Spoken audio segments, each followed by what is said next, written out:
Eu quero deixar uma reflexão em um texto conhecido por muitos, um texto especial que se encontra em Isaías capítulo 40. Isaías é considerado pelos estudiosos da Bíblia como o Evangelho do Velho Testamento. É um livro profético que fala muito da obra de Jesus de forma profética, que fala da graça, nos convida a vir e comprar pão e leite, a ser abençoado pela graça de Deus. É um livro que fala muito da restauração e revela o caráter de Deus de uma forma especial. Eu gosto muito do livro de Isaías. E o texto que nós vamos ler se encontra no capítulo 40, versículo 27 até o 31. O texto já está aqui projetado. Deus então fala por meio do profeta se dirigindo a Israel. E Deus faz a pergunta: por que dizes, ó Jacó, e falas, ó Israel, o meu caminho está encoberto ao Senhor, e o meu direito passa despercebido ao meu Deus? Não sabes, não ouviste que o Eterno, o Senhor, o Criador dos fins da terra, nem se cansa, nem se fatiga? Não se pode esquadriar o seu entendimento. Todos juntos: faz forte ao cansado e multiplica as forças ao que não tem nenhum vigor. Os jovens se cansam e se fatigam, e os moços de exaustos caem. Mas os que esperam no Senhor renovam as suas forças, sobem com asas como águias, correm e não se cansam, caminham e não se fatigam. Até aqui está muito bom. Que Deus, na sua infinita graça e misericórdia, nos dê entendimento do que está aqui falado, escrito, e nos faça aplicar às nossas vidas. Toda vez que eu leio esse texto, eu sou profundamente impactado. E esta semana eu fiz uma visita junto com a Ana Lúcia e com a Sônia, a Reisa e doutor Antônio. O doutor Antônio teve alta, está em casa e nós fomos visitá-la. E lá para as tantas ela leu esse texto, versículo 31. Eu disse: Reisa, que grata novidade ou coincidência, porque é esse texto que eu vou pregar domingo, falei para ela.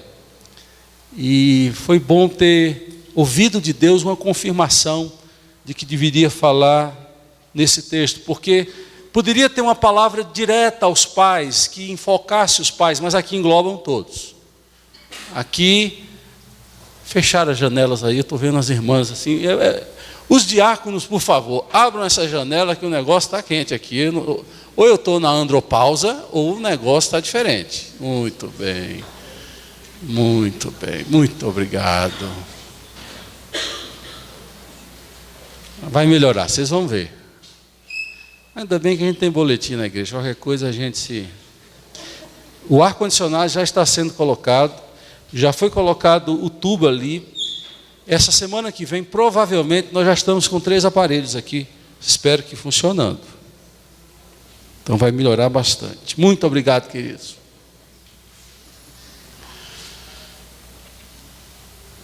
Quando eu leio esse texto, eu lembro de uma música popular brasileira, uma música muito conhecida. É uma música popular porque ela é popular, mas ela é mais sertaneja. Ela diz assim: ando devagar porque já tive pressa. É de uma filosofia, de uma profundidade essa afirmação dessa música. Ando devagar porque já tive pressa. E nós vamos de alguma forma voltar a essa frase mais adiante, porque esse texto também fala que há tempo de andar, não só tempo de correr. A primeira parte do texto que nós acabamos de ler, Deus se reporta ao que Israel havia dito. E 2 são as afirmações queixosas, reclamonas do povo de Israel a Deus. O povo de Israel, por não entender os caminhos de Deus e a forma de Deus fazer, para não perder o costume, reclama, e reclama de uma forma assuntosa, amarga, e eles colocam diante de Deus as questões que também nós colocamos como pecadores, limitados, confusos. Diz o texto que Deus, e eu vou ler numa versão um pouco diferente, uma versão aqui do meu celular, eu gosto mais dessa versão. O versículo 27 diz: por que, pois, reclamas, ó Jacó? E por que te queixas, ó Israel? Esta é a palavra de Deus ao seu povo. Por que reclamas? Por que te queixas? Parafraseando o rei, que agora está no final de carreira, Juan Carlos, na Espanha, Deus está dizendo ao povo: por que não te calas? Por que ficas a se queixar e a reclamar diante da confusão do seu coração e das dúvidas da sua mente? E Deus depois faz uma outra consideração, uma consideração muito importante. Aí ele vai não reportar o que Israel havia dito, mas o que Deus é. Não sabes, não ouviste, que o eterno Deus, o Senhor, o Criador dos fins da terra, nem se cansa, nem se fatiga? E vem uma sentença que é sublime, maravilhosa e ao mesmo tempo muito alta para a nossa mente. Muito difícil de entender. Mas é justamente para que a gente não entre no caminho de querer entender que Deus fala algo a respeito dele que é muito importante que saibamos. Ele diz: não se pode esquadrinhar o seu entendimento. A gente quer entender, a gente quer saber o porquê. Quando a gente está sofrendo, a gente diz: por que Deus? E quanto mais aperta, e quanto mais a coisa fica confusa, a gente aumenta o clamor e a reclamação e acrescenta: por que eu, Deus? Como se o que estivesse do lado tivesse mais direito de sofrer do que você. Como se você não tivesse direito algum de passar por privações, provações, lutas, no intuito de crescer e desenvolver. E Deus fala isto a respeito dele mesmo, para que nós não caiamos no grande equívoco de querer entender tudo, e de querer ver o futuro límpido, cristalino aos nossos olhos, porque é isso que a gente quer, é isso que conforta o nosso coração. Mas o que deveria confortar o nosso coração não é isso. O que deveria confortar o nosso coração é saber que mesmo passando pelo vale da sombra da morte, tu, Jesus, estás comigo.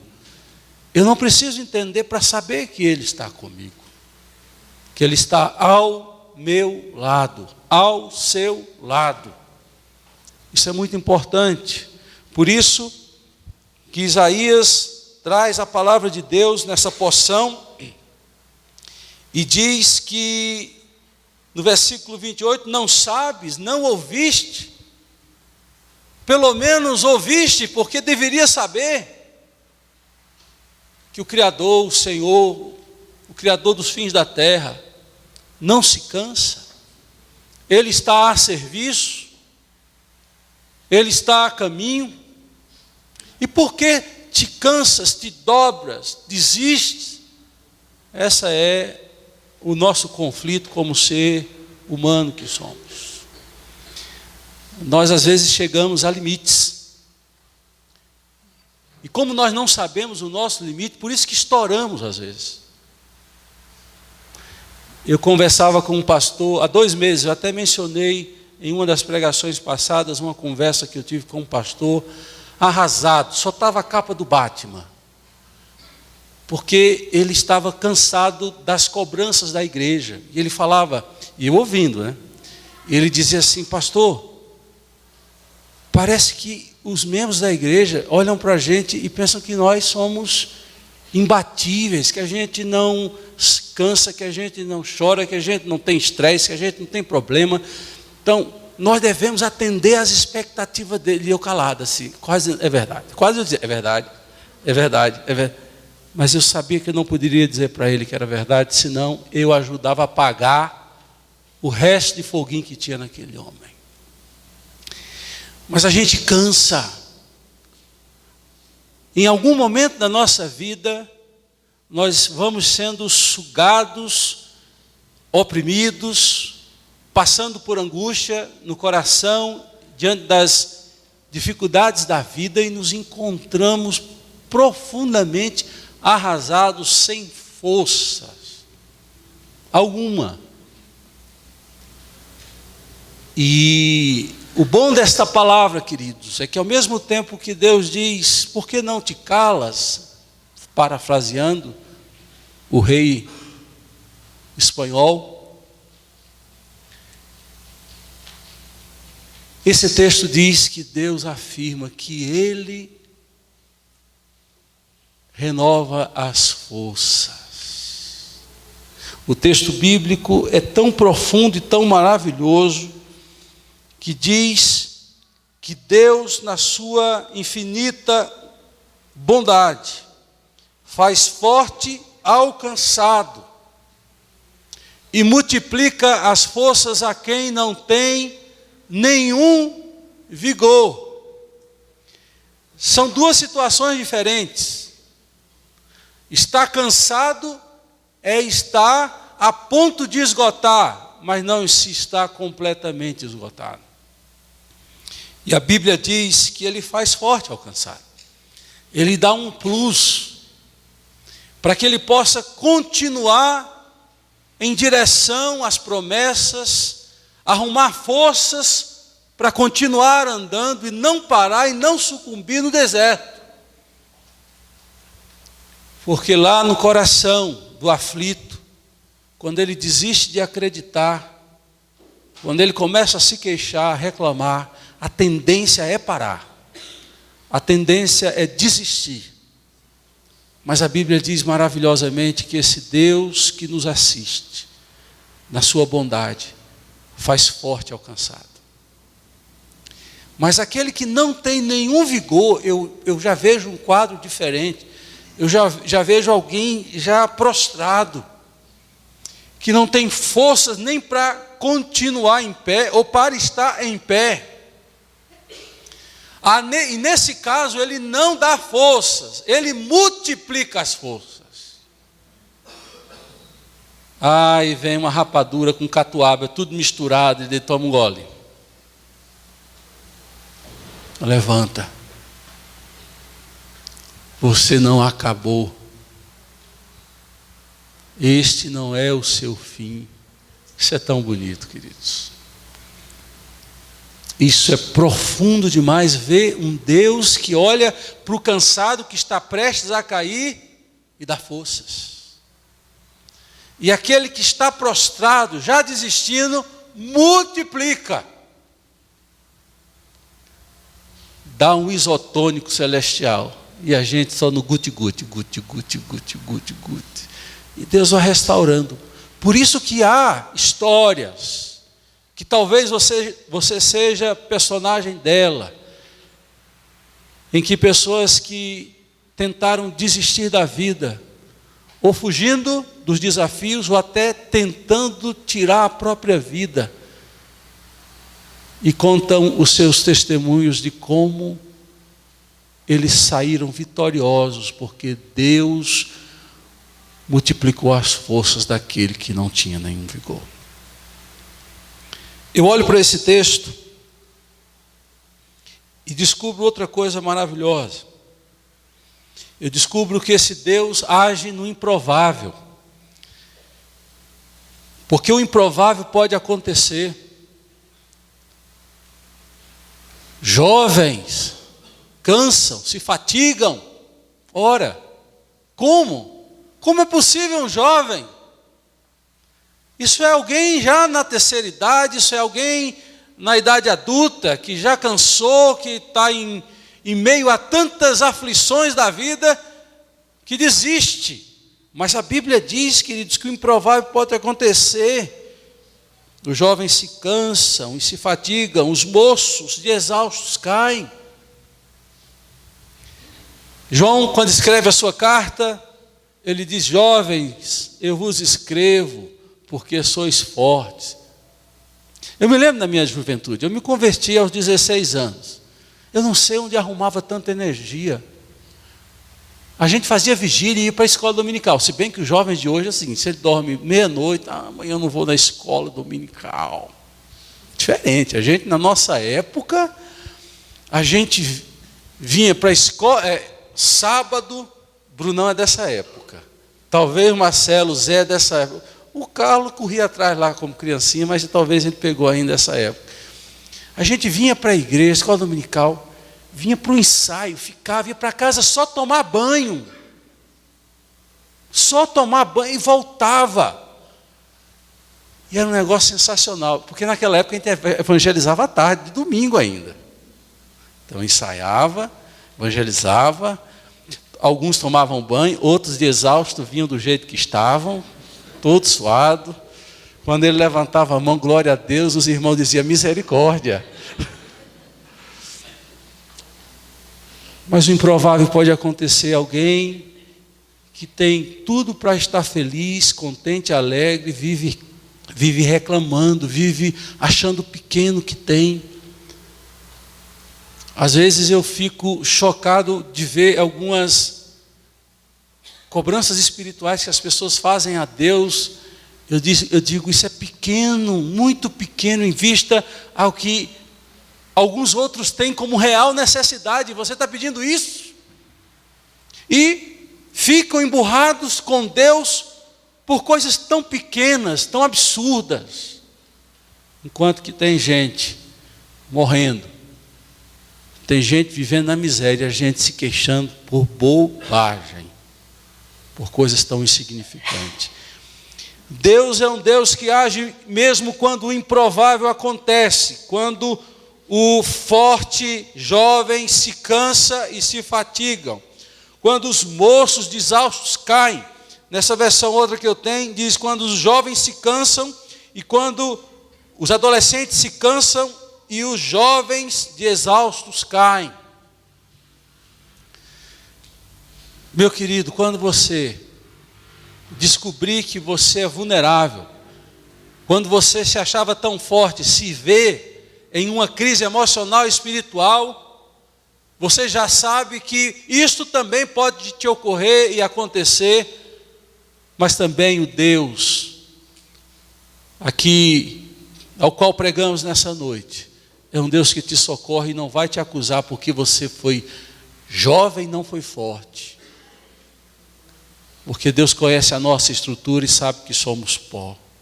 Essa é uma verdade revolucionária do Salmo 103.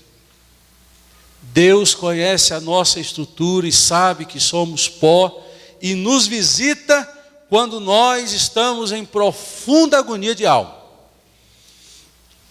Eu digo sempre, e quem já foi para Israel comigo sabe que eu faço questão de subir no Carmelo e visitar o local da oração de Elias, quando ele clamou e Deus respondeu do céu com fogo.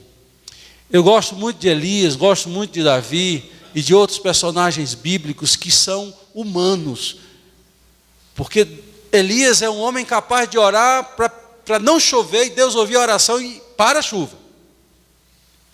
Elias é um homem capaz de pedir fogo do céu e fogo do céu vem.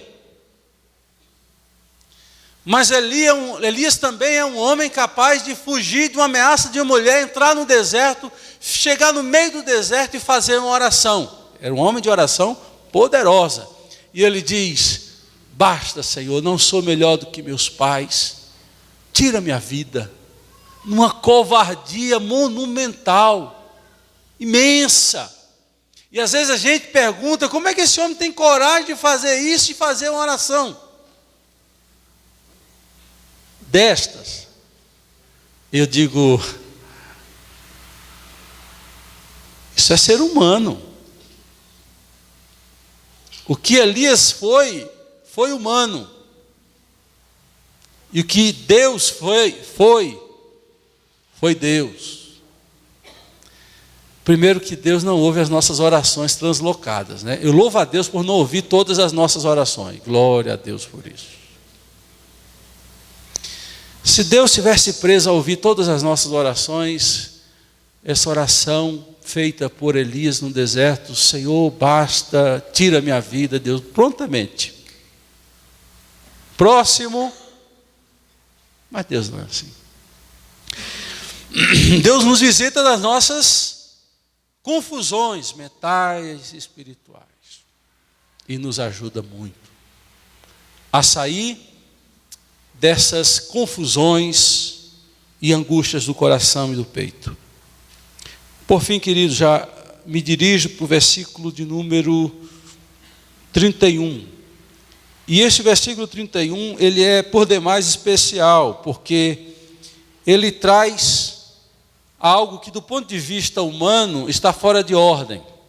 Eu me refiro ao que é dito no versículo 31. Diz assim: mas os que esperam no Senhor renovam as suas forças, sobem com asas como águia, correm e não se cansam, caminham e não se fatigam.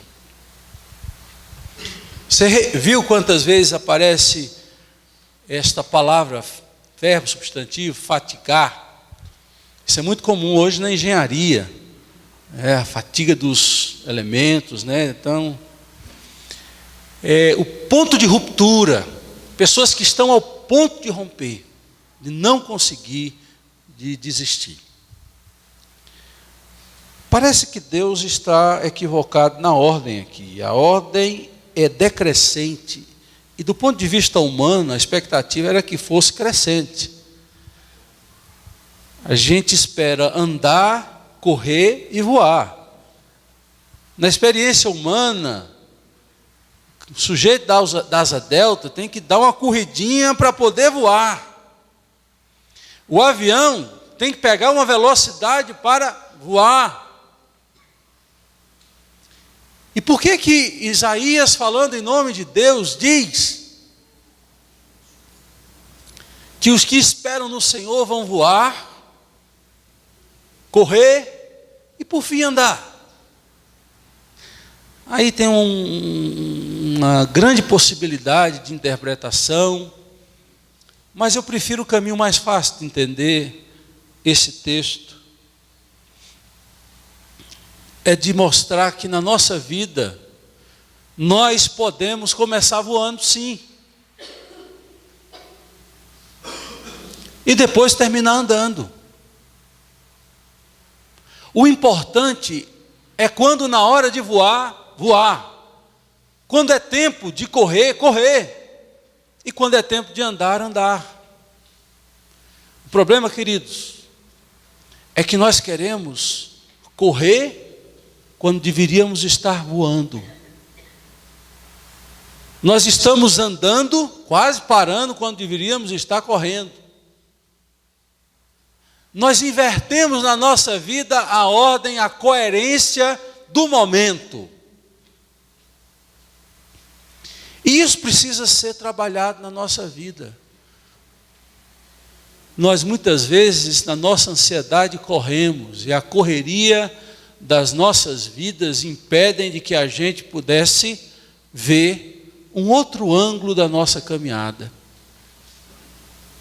Por exemplo, se você faz uma viagem de carro com muita velocidade, você perde a bênção de contemplar a beleza da paisagem lá fora. Você foca na estrada, porque você precisa se concentrar na estrada. Tirar o olho da estrada faz com que um acidente venha acontecer. Aí você não olha a paisagem que você está passando, por onde você está passando.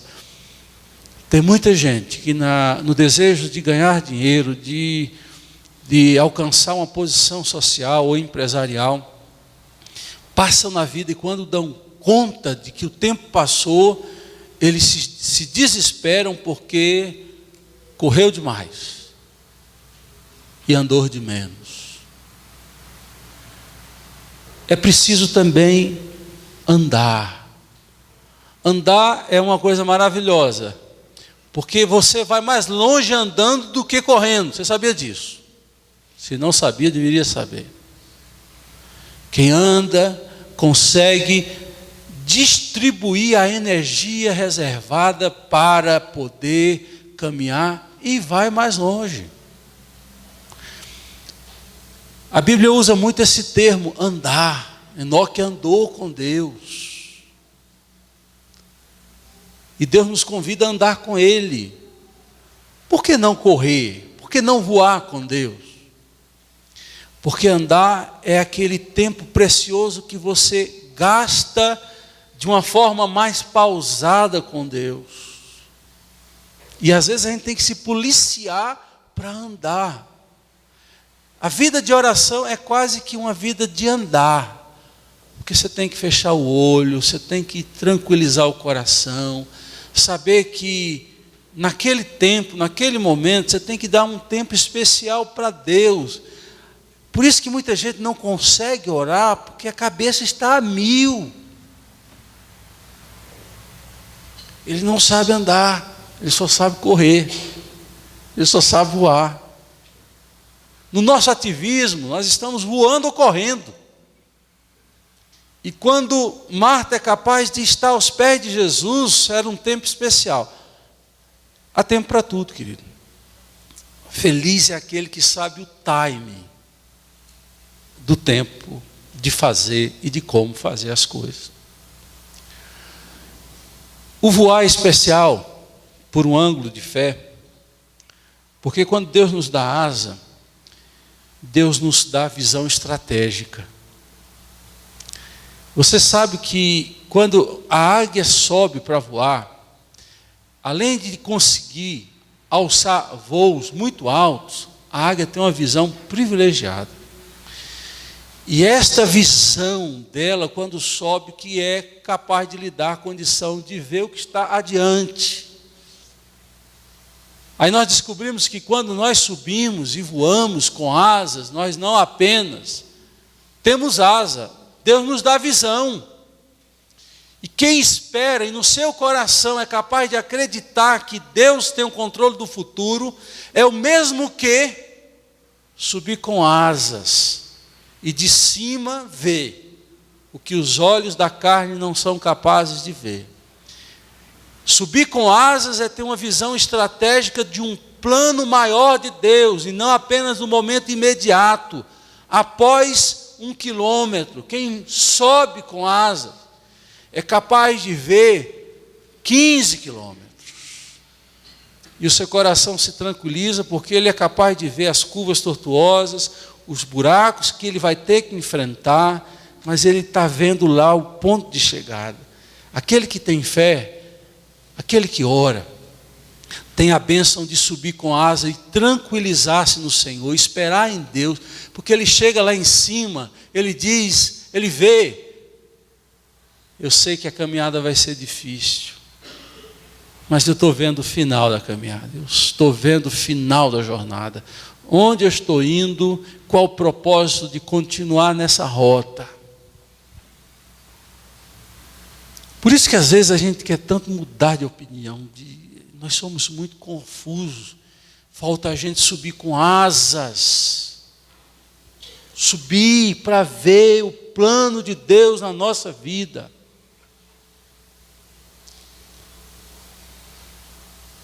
É importante, queridos, na hora de voar, voar. Na hora de correr, correr. E na hora de andar, andar.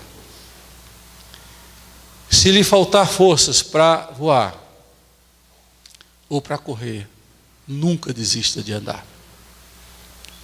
Porque andando você chega lá. Eu espero que cada um de nós hoje aqui seja tocado por Deus na sua falta de força.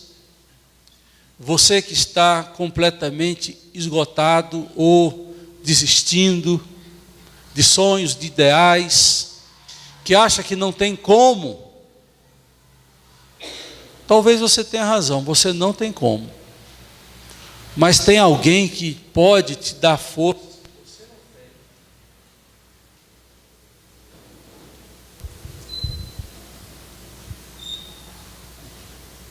tem. Que pode te dar forças que você não tem para você conseguir e chegar lá. Sabe por que é que muitos desistem? Porque pensam assim, eu não dou conta, eu não consigo. Bom, toda vez que você tentar e não conseguir, você não vai dar conta. Quem disse que você dá conta?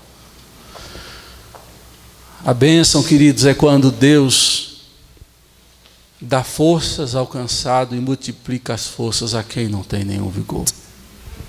O bom é quando nós somos capazes de esperar em Deus, e porque esperamos em Deus, subiremos com asas, da mesma forma que a águia sobe. E chegando lá em cima, vamos entender parte do plano de Deus. Todo o plano de Deus você não vai entender. Por isso que nós não somos chamados para entender. Eu tenho repetido isso muito. Você foi chamado para crer. E sobretudo para confiar nele. Para de fato esperar nele. Os salmistas não se cansam de dizer, por isso espera nele. Os salmistas não se cansam de dizer, confia nele. Porque há uma hora, há um momento em que você não consegue, você não dá conta. Aí ele chega e faz a obra de restauração no nosso coração, na nossa vida. Que Deus nos abençoe. Que Deus nos visite nessa noite, multiplicando as forças e renovando as forças. Também esse verbo aparece. Renovar, multiplicar e renovar. Muitas vezes o renovar de Deus vem tendo como base o que já existia. Por isso que é, de novo, fazer com que aquilo que estava enferrujado volte a funcionar. Às vezes Deus tem que trazer uma força sobressalente, além, que você não tinha. Mas muitas vezes Deus vai fortalecer o músculo espiritual que você tem, para que você possa exercitá-lo e poder entrar novamente na corrida, ou entrar na caminhada, ou se for o caso, começar a voar para ver e descansar em Deus, ver o plano que Ele tem na sua vida.